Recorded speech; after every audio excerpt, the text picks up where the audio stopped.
This meeting is being recorded. Oh, why is it yelling? Okay. Hi, everyone. We are the Microbial Ecology Group. My name is Champagne Cunningham. My name is Hank Kim. And my name is Natalia. The paper we're looking at today is predicting daily river chlorophyll concentrations at a continental scale, Savoy P. So a little bit about this paper. If you're not familiar, eutrophication is a threat to water resources globally. It usually causes many water quality issues. It's usually caused by introduction of nutrients, and then there's too many algae present, sometimes causing harmful algal bloom.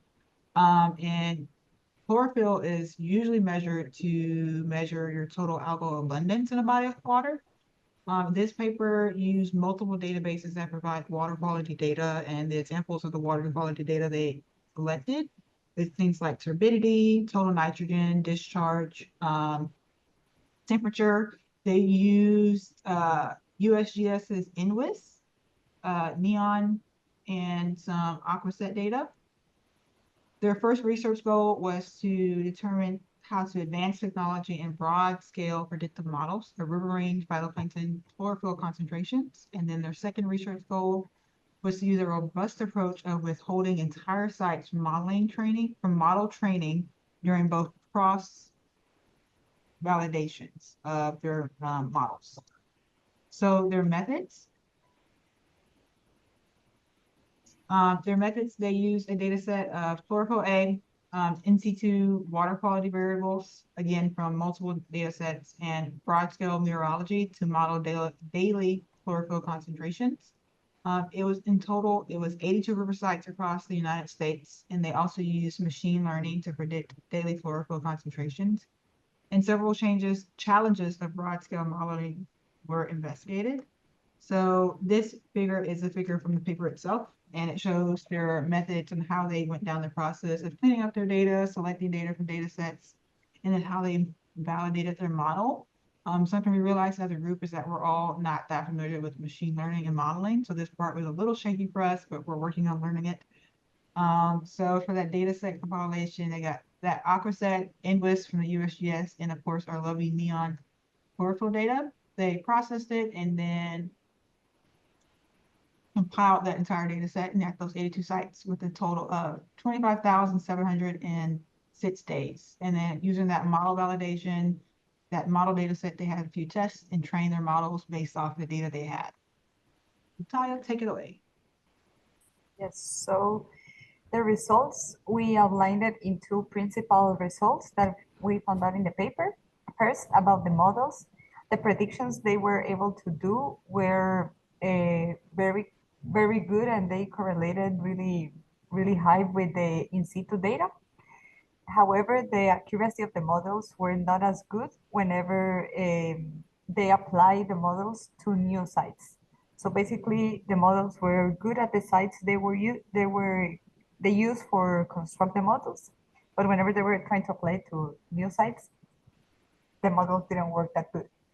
And related to what Champagne was mentioning about the methods of using environmental variables in situ variables in the streams or meteorological variables, they found that the variables that are influencing their predictions of chlorophyll are mostly in situ in the streams, like for example turbidity, total nitrogen, discharge, daily amplitude of dissolved oxygen. That it's something they were using because they were having like daily measurements of dissolved oxygen, something like that, and specific conductance.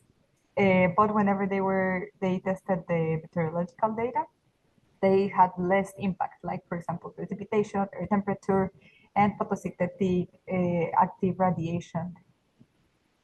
Yeah, so in general, the instrument variable had more influence over the models. So in the discussion, they basically were talking about how the models were good when predicted on the streams that they were working, but when they were working outside those streams, it didn't work that well.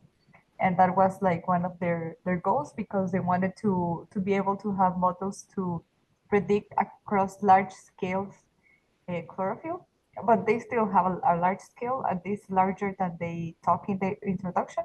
But yeah, And that the most important variables are like the in situ variables, and then they talk more in depth of each of the variables, and that is what is basically their discussion. So yeah, Anna, go ahead. So overall, what we got from this paper was that being able to combine various data sets and different measurements that are collected in the field, and using a bunch of different advanced modeling techniques, that researchers are able to improve prediction accuracy, particularly with the chlorophyll A across different regions and conditions throughout the U.S. And this will hopefully continue to improve, especially because of the effects of climate change and how various environmental factors are continuously changing and affecting the health of aquatic ecosystems. That these data sets, being able to use these data sets and also like in situ measurements, will help improve our ability to care for these ecosystems. And then this also just demonstrated that using these modeling techniques can help with educators and researchers as a really important tool and resource with continuing research in the future. And then we have some notes from the group from reading this paper together. We liked the plain language that the abstract kind of had. It was really easy for us to read and understand better, especially because we are not so savvy at modeling. And the data section, separating the data, like having a data section outside of like the methods section, was really helpful because there's a lot of data that was compiled and it was easier to kind of navigate all the different stuff they used for these models. So yeah.